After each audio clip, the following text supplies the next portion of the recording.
Ladies and gentlemen, boys and girls, people of all fandoms, welcome to the Ferret and Raccoon podcast episode 124. I'm the Younger Raccoon, your only host of this podcast, and yes, this is a pretty damn short podcast for the most part. For new listeners, the podcasts aren't usually this short. The only reason it is because there pretty much wasn't much to talk about for the most part. It seems as though all the good stuff is being saved for October. Everyone's pretty much already forgotten about September, which is basically finished now, and I've done a lot of planning for the podcast in October as well as just the month of October. So this is almost like a filler podcast to some extent. I'm not really going to fill the podcast with random stuff I don't care about and stuff that I don't think you guys are going to care about. So that's why the podcast, in terms of things we talk about, becomes so inconsistent. But other than that, let's get straight into things and not waste my or your time. And let's talk about some of the things I did over the last fortnight. And it was quite busy. There was one series I have been watching, didn't manage to finish because it is quite long. But I'll be definitely talking about that on the next podcast because I have a lot to say about it.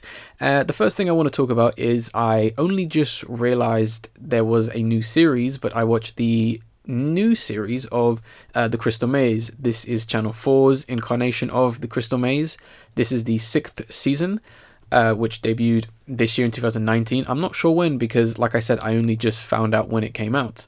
But essentially hosted by Richard Ayoade. Most people know him as Moss from the It Crowd. This is unfortunately a celebrity season for some reason. I really wish they wouldn't do a whole 6-episode season just on a bunch of celebrities, because unlike people who aren't celebrities, normal people, the celebrity episodes tend to be quite annoying sometimes because they tend to get really greedy, attention-seeking, annoying celebrities on it, and that really dampens the fun of it, especially when you have one particular person on it who is just a wet blanket throughout the whole of it, and then you have other people who are just fame hungry, just look at me, it's all about me. It gets pretty annoying. So if you don't like celebrities at all, skip that season, wait for season 7. I wanted to talk about the season mainly because they've actually done a lot more new stuff. They are finally making it a little bit more their own show now. So for example, there is a new area in which the contestants do challenges on.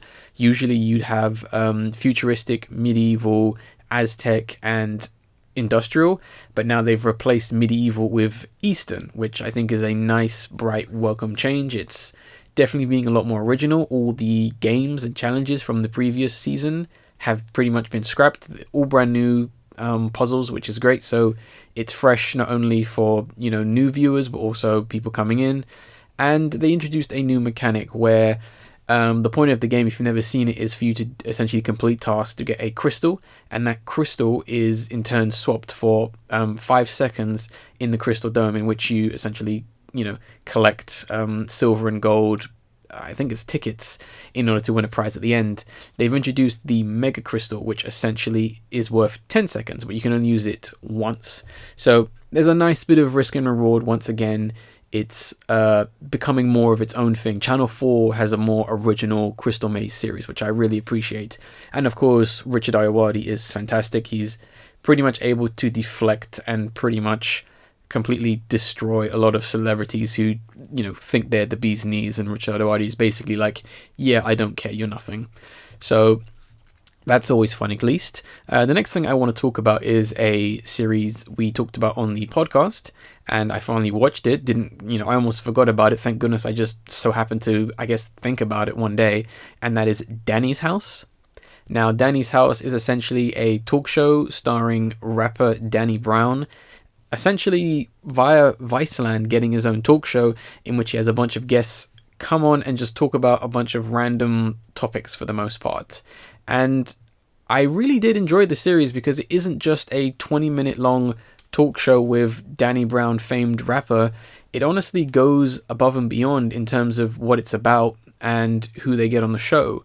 So for example, it kind of has a few elements of, let's say, sketch comedy, where there are other human characters that basically come in and kind of interact with Danny. You have the tired mailman, and you have a lot of inanimate talking characters, like you have 2 microphones, you have like a telescope called Peeper the Peeper, who essentially peeps on people. The microphones are terrible rappers, which is pretty funny at the same time. So they kind of really change it up and make it, very Pee-wee's Playhouse, kind of make it original at the same time. And at the same time as well, the way each episode ends, it either has Danny Brown essentially getting a phone call from a, struggling comedian, and they essentially, talking to him. We actually leave the house and go into the real world and do a bit of a, stand-up comedy sketch, and have these comedians basically do terrible jokes, which is a nice way to end the episode. And on the flip side, we also end the episodes with a bodega tape, which is essentially a musician or band performing in a corner shop. So there's enough originality in the series alone. But one thing that is really enjoyable, of course, with most talk shows is who you get on the show. And there are some pretty great people that appear on the show. You have A$AP Rocky, you have Schoolboy Q, LP, who's one half of Run the Jewels, Hannibal Buress as well is on there. And I don't want to spoil like everyone who's on there, because there are some very surprising guests that appear. It's mostly comedians and rappers, which is a bit of a shame. I would have liked to have seen a little bit more variety, but at least everyone they got on was like fantastic for the most part. And even the topics they talk about on each episode are not your typical topics. We're talking about music, dreams, artificial intelligence, high school, style, and fighting, of all things. So it's definitely, I can't think of a lot of shows, or especially talk shows, that focus specifically on, fighting and bringing on people to talk about fighting or high school. So I give this series a massive bit of props for actually being its own thing. Danny Brown as a host is fantastic. He is absolutely hilarious. He's very comfortable in this situation. And yeah, I would highly recommend watching it. If you do live in the UK, you're not going to be able to watch it on viceland.com, because they won't let you watch it because they're stupid. But I will say, because I want people to watch good things, people have uploaded the episodes on YouTube in 1080p quality, so go watch it there. And the last thing I want to talk about is a Adult Swim series which I only just found out about, called, it was the name of this series which really got me interested in, and it's Joe Pera Talks With You. Now this is a series I knew nothing about, but it basically is what the title is. It's Joe Pera, a simple, mild-mannered, slightly socially awkward guy, basically talking to you about things that interest him. And that's pretty much the premise of the show. And although it sounds maybe not, a bit boring, and you might think, the first episode he talks about iron. And here's the thing, no one really cares or wants to know about iron, but the episode itself is very interesting in terms of what happens regarding this Joe Pera character and the world, the very sleepy town around him. And the episode titles alone are very interesting because they essentially are about what they say, but they're also about other things that kind of link and make sense. There are great episodes like Joe Pera Teaches You How to Dance, Joe Pera Goes on an Autumn Drive, as well as some other really random topics and random things happen. And I don't want to spoil it too much because it is a very easy watch. There's only 9 episodes and almost every episode is 11 minutes. But it's definitely one of those comedies that isn't a laugh out loud comedy. You definitely got to watch it and enjoy it and kind of get it, but every now and then there's a joke that will have you laughing out loud. And Joe Pera as a character is very interesting, especially what happens to him throughout the course of the series. So if you do live in England, go on to 4on Demand and go to Joe Pera Talks With You, because I think it's a really underrated series. Or just type in Joe Pera on YouTube, because he's done some stand-up in character. He's done another mini-series where he goes and reviews people's breakfasts. I don't know, breakfasts? Yeah, I think that's the right plural or whatever. But yeah, a good lot of stuff I watched, and I have even more great stuff to watch in the coming podcast. I'm really teasing and hyping up this next podcast, but trust me, it's going to be interesting. There are people who have specifically booked in to be on these next 2 podcasts, so that's something to look forward to. Moving on to our trailers for the most part. The first one we'll talk about is going to be in a video game, and that is going to be on Project Resistance. This is the teaser trailer, but also in the download link and the description, I'm going to link the gameplay overview so you can actually see what the game actually looks like, because the main trailer is like a CGI cutscene. So even if you're not into games, you can at least watch this and get something out of it. Yeah, it should be noted first and foremost before I get into this game. Project Resistance as a title is still a working title. The game has no official name. This is just what they're calling it for the time being, which I find very strange because it brings up the question of why they're even showing off and announcing a game that is in very early development. And I mean, when you look at the gameplay, it looks really rough. And I have no idea why Capcom have essentially decided to show this game off so soon. I mean, I know why. Resident Evil 2 hype and Mr. X/Tyrant hype. I get that. It's one of the most successful games of this year. I mean, I'm pretty sure if you know anything about video games or YouTube culture, I'm pretty sure someone has played it and you're aware of Resident Evil 2, the remake.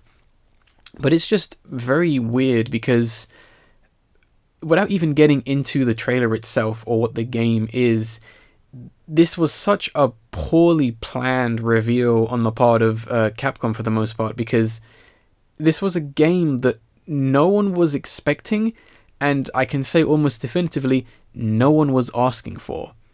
Everyone wanted Capcom to reveal or at least announce the Resident Evil 3 remake. Everyone wants it. Like, everyone and your mum is like, where's the Resident Evil 3 remake? You know what I mean? And it just feels like a slap in the face to fans, because no fan was going, you know what, I want a generic 4 versus 1 multiplayer game taking place in the Resident Evil, I guess, 2 world.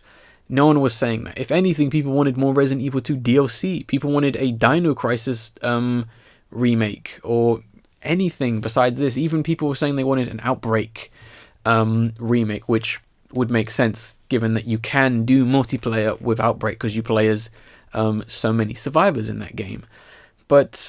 And also I believe one of the Outbreak games takes place in the police station, which is the main setting of Resident Evil 2 Remake. So it was so bizarre, and obviously it really pissed off a lot of people, and I honestly think that, like, usually with fanboys, I'm usually like, oh, you guys need to calm down, you know, whatever, but I think they're somewhat in the right to be unhappy about this, because it kind of seems like a bit of not understanding your audience. I understand you can't always give your audience what you want, because I'm pretty sure even if they did reveal Resident Evil 3, there's going to be people who won't be happy with the way it looks or changes or whatever. You can't please everyone, I get that. But you should at least listen to the people that made one of your games the most successful selling game of this year. You know what I mean? It's just kind of good business. You should look at the comments to some extent, but don't read them all. But yeah, I mean, there are things to kind of like, and I'm not saying I like this game.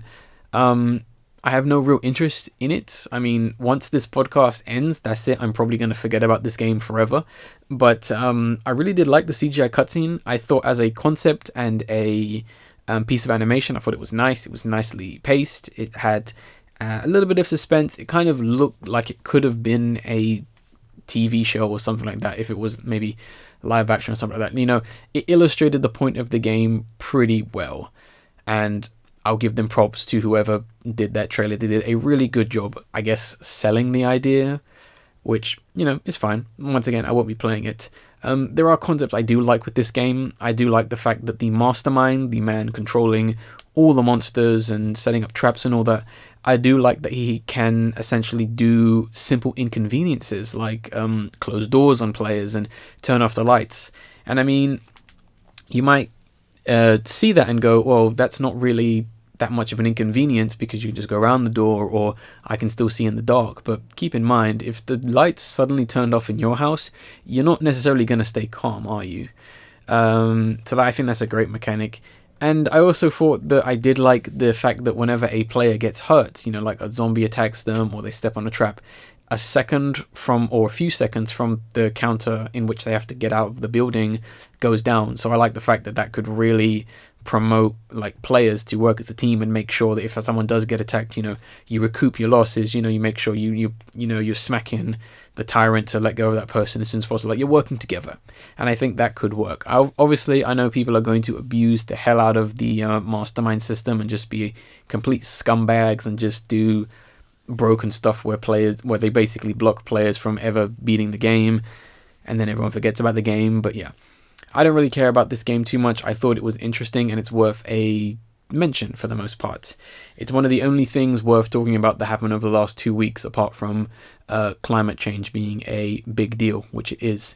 Moving on to our next trailer, doesn't really get much better, is In the Tall Grass, the most originally titled short story by Stephen King and his son, now being a Netflix film, a film no one asked for, a film no one really wants, and I guess it's the next installment in the Stephen universe. And already we're starting to scrape at the bottom of the barrel, I find, because In the Tall Grass is a pretty lame story. And I know people are going to be like, no, it's disturbing, it's really... No, it's not. For Stephen King, it's tame. Because Stephen King has come up with way more interesting ideas and concepts than In the Tall Grass, oh, there's a monster in the... So I originally, funny enough, I thought this was a Children of the Corn remake when I saw it, because Children of the Corn starts a little bit similarly, where it's literally a couple going into a cornfield and not finding anyone. So I was like, is it, have they just renamed Children of the Corn because they're like scared of the fan cult base or whatever that really love that film? I don't know. But no, it turned out to be way more generic. Even for the story, this looks pretty tame and boring. Granted, it is just a story, but it's weird that they're picking this film, because it's another one of Stephen King's weaker stories where he essentially tries to make something that isn't scary. You'll see that a lot in his writing. Not all the time. There are, stories like The Shining and Misery, which are legitimately terrifying when you think about them. But, when he's trying to make things like cars, toilets, and grass scary, it's pretty laughable when you think about it, and it's even more laughable when you see things like Maximum Overdrive and you're just laughing your arse off. So yeah, can the filmmakers make a whole film about standing in tall grass scary, or keep the adrenaline going? No, they can't. Because here's the thing, when your backdrop is literally green, that's boring. And when you're literally freeze framing on fake grass moving, like literally you freeze framed on grass to make it seem scary, no. I understand that what is going on and what will happen in the story, it's not going to take place in the grass the whole time. I get that.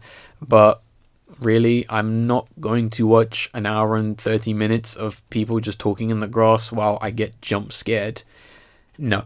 It's not worth my time, it's not worth anyone's time, and it just goes to show that there have not really been any good remakes of Stephen King's or adaptations of Stephen King's stories as of yet. And I know what people are going to say. What about It? What about It Chapter 2? Those films aren't that good. They're not, and I think people need to kind of come to the conclusion that they're not. Just because there's better effects and there's some good acting over the original does not immediately make it miles better than the original film or storybook. The original It story is really long and really convoluted, but I'd rather have a 600-page book as opposed to these new films that don't seem to get the point of what true horror is. And that's my gripe with terrible filmmaking. And let's move on to our final trailer. Yes, final trailer. And that is going to be the Mortuary Collection, which is an anthology series I only just found out about. I'm not sure if it is a series or a film. I don't really look up that kind of information, only because things can change, and spoilers, of course. Yeah, I really do love my horror anthology films, and this is kind of getting confirmed just before October hits. I don't think it's going to be out by October, but yeah, for a setup, this is pretty interesting that we have both a younger and an older character pretty much being in a, well, excuse me, for the most part, we have a much younger character being interested in such a dark role or job. And, we also have like such an outdated setting. I mean, we don't really dispose of or deal with bodies in that way. And I'm guessing this does take place in modern day times. So it's pretty interesting that it's literally the young learning from the old to some extent through, I don't know, horror stories of the past. Because one of the really cool concepts is that they essentially learn how the dead bodies came to be dead for the most part, which is interesting. And I'm guessing that that's going to have some kind of context on, maybe learning about this character, how they're going to deal with the body once it's now dead, which is quite interesting, because there is a shot where you do see the, I guess the guy who owns the place burning a body, and he kind of seems to imply that, it's not about how, it's about why. Why were these people, killed, or what happened to them? Which I think is a pretty interesting narrative segue for an anthology. A lot of anthologies struggle to segue in seamlessly into another story, and this might be a really good way, as well as like kind of keeping it still as like a episodic kind of series for the most part. I really do hope that the two characters, the old guy and the girl, do get developed. I hope that there is a story even within that. Like, why is the girl so interested in, dealing with dead characters? Why is this old guy just so happy to, I guess, be telling her secrets or having her around here? Because I'd imagine someone who looks as possibly demonic and old as him probably wouldn't want a millennial running around his establishment or his job place. So hopefully we get enough development. The only thing that's kind of souring this series is the special effects. We only see a few shots of the special effects, and they look really cartoony and poor. So hopefully this is a series that doesn't really rely on special effects too much. But I'm honestly looking forward to the series. It could be pretty fun for the most part. And that's pretty much going to wrap up this podcast. I've already hyped up the next podcast, 125. That's going to be really fun. If you want to message me regarding anything, if you want to get in with questions or anything regarding October and Halloween, you can email me at raccoonplusfriends@gmail.com. Everything I've talked about, which isn't a lot, is going to be in the description and the download link of this podcast. You can also follow me on Twitter.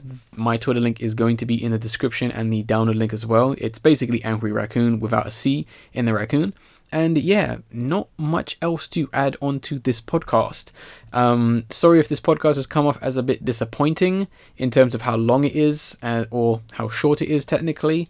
I don't feel like adding filler to my podcast. If I only have one trailer to talk about, I will only talk about one trailer. That's how I've done it, and that's how I always will. Trust me, it's not going to be fun if I'm just talking about things I don't care about, especially things you don't care about. But at the same time, hopefully, regarding, I guess, the last two trailers, you've learned about something new you might go and watch. So maybe there was a silver lining. All I can really say is thanks for listening, guys. The video of the episode is actually going to be by Kero Bonito, and that is going to be When the Fires Come. Kero Bonito, one of my favorite newer bands of the last few years. This song kind of marks the next chapter in their musical career. So given its blend of both kind of bubblegum pop and a little bit of rock electronic dance, I'm interested to see the direction they go in. And the music video is pretty well themed and pretty aesthetically nice. So there's something to hopefully enjoy over the next 2 weeks before it gets spooky. I guess I will end this podcast like I always do by saying I was the Angry Raccoon, and I will see you on the next podcast.